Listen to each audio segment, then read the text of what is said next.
My roommate is a furry. I just found out why my pet cat has been in pain. When I met my roommate Kevin, we became best friends. We would play video games, go to parties, and hang out all the time. That was until he discovered the furry club at our college, and my life was turned upside down. I was already familiar with furries, as there had been a furry enthusiast club at my previous college. After Kevin asked me what they were, I explained that furries were people who enjoyed creating art about animals with human characteristics. Up until this point, Kevin had only used the internet for studying and gaming purposes, but as soon as he had typed furry into the Google search bar, it was as if someone had just flipped a switch.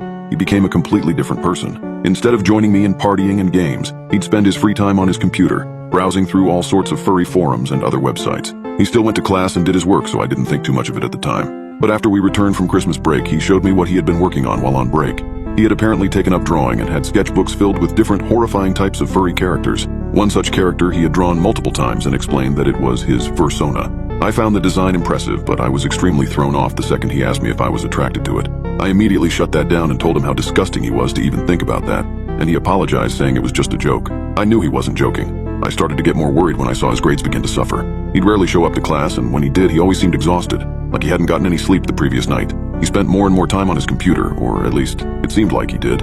He kept his door locked, and he only came out to eat and use the bathroom. It got to a point where I just told him he needed help, but of course he brushed me off and would tell me that everything was part of the plan. I wished I could help him more, but he was still my friend, and I didn't want him to hate me.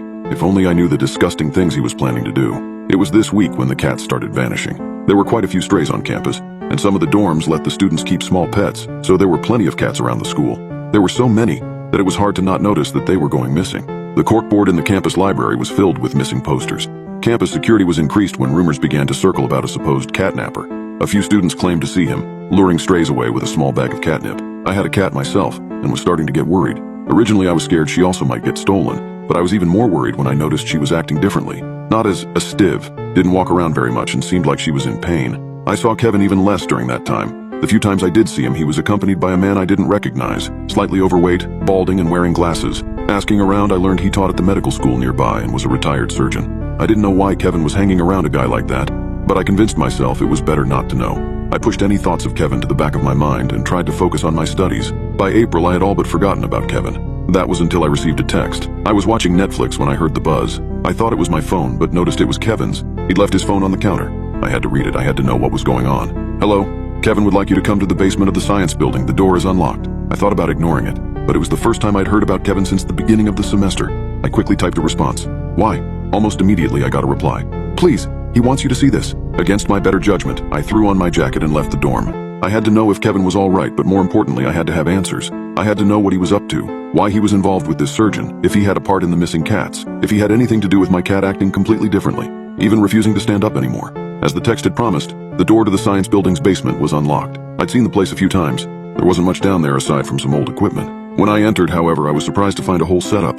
It was made to look like a mock hospital room, or more accurately, a surgery theater. Curtains surrounded a makeshift operating table, and I could make out the silhouette of someone lying on it. Another silhouette stood over the table looking down at the figure before turning its attention to me. It stepped away from the table and parted the curtains, revealing the form of the same man I'd seen accompanying Kevin for the last month or so.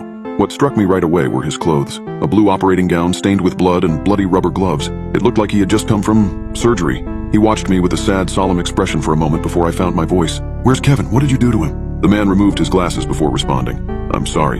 Your friend is alive, but I'm sorry, I had no choice. It was either this or losing my job. He gestured to the operating table, stepping aside so I could examine it for myself. My desire for answers outweighed my anxiety, and I slowly stepped up to the curtains and pulled them apart. I struggled to comprehend what I was looking at for a few seconds, but once the realization hit, I nearly passed out.